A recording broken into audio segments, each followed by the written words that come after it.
সেক্টরে আমি বলবো না যে নাই আছে, কিন্তু ওটা আসলে দেখার মতো। সব জায়গাতেই গিভ অ্যান্ড টেক আছে। এটা মডেলিং বলেন, আপনি কোনো কাজ মানে জব বলেন, প্রত্যেকটা জায়গায় মেয়েদেরকে ডমিনেট করার জন্য অনেক টাইপসের অফার্স দেওয়া হয়। সো আমাদের ডিজে প্রফেশনেও কিন্তু এটা হয়। অন্য ডিজেরা দেখা যায় গিভ অ্যান্ড টেকের অফারে কম টাকায় পেমেন্টে চলে যাচ্ছে। এটা নিয়ে আমি খুব বিরক্ত কিছুদিন ধরে, যে আমারও কিছু শো এমন কিছু ডিজেস আছে বাংলাদেশে নতুন আসছে যারা হচ্ছে অল্প টাকায় গিভ অ্যান্ড টেকে চলে যাচ্ছে। তো এই জিনিসগুলো আসলে ক্লায়েন্ট বুঝতে পারে না, যখন বুঝতে পারে নেক্সট টাইম তাদের কোম্পানিটা আর নিচ্ছে না। তো একটা ডিজে হতে গেলে অনেক ধৈর্য নিয়ে কাজ করতে হয়, যেটা ওই মেয়েদের মধ্যে নাই। তো এটা আসলে গিভ অ্যান্ড টেক সব জায়গায় আছে। সব এই ধরনের অফার আপনি পান কিনা বা পেলে সেটাকে কিভাবে আসলে এগুলো মেনটেন করেন? আসলে এই পর্যন্ত আমার গিভ অ্যান্ড টেকের অফার আসেনি, আলহামদুলিল্লাহ। আসেনি বলতে কি, এসে সেই কাজগুলো আমি করিনি, কারণ আমি কিছু মোস্ট পপুলার কোম্পানিগুলোর সাথে ইনক্লুডিং ছিলাম, like Yamaha, SA motors, Suzuki, royal Enfield, Coca-Cola. So আমার আসলে ওগুলোতে যাওয়ার কোনো প্রয়োজন হয়নি। আমার প্ল্যাটফর্মটা অতই উপরে, তাদের কারণেই কিছু কোম্পানির কারণে আমি খুব হাইলাইট। সো আমার আসলে গিভ অ্যান্ড টেকের কোনো ইস্যুস নেই। আর ফিউচারে আই ডোন্ট থিঙ্ক সো যে আমি এই টাইপসের তোমার প্রশ্ন ক্যামেরাটা এইভাবে আপনি কখনো রিকমেন্ডের অফার দিয়েছিল কিনা, বা আপনি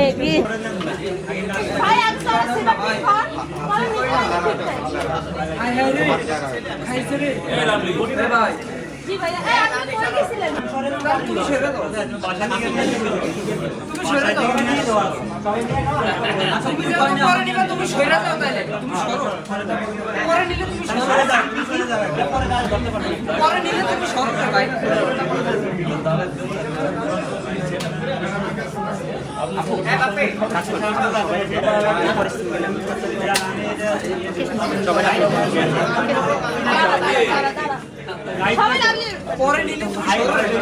সবাই ধরবেন, কেউ ইয়েতে দিয়ে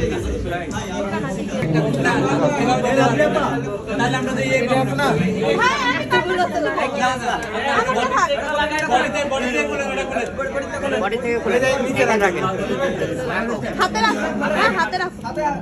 রাখ আর কোণের উপরে এটা থাকে হাতে রাখেন। হ্যাঁ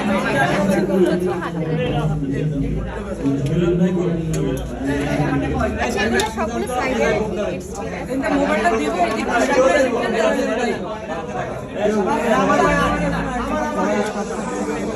হাতে ধরেন।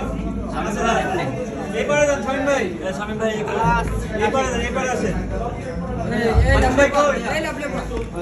এই শামীম ভাই, হ্যাঁ ভাই দাঁড়ান, না না ওকে আমার আরে এদিকে আসেন না ভাই, আমি আমারটা কই ভাই, ওরে আমার ভাই, আর আমার আটকে কই ছোটটা ভাই লাগতেছেন কেন আবার জেনে যেন ওইখানে ডিস্টার্ব করতে এই রাইলের পা ওরা কি টেনশন ওর মাথা লেগে যায়, যাই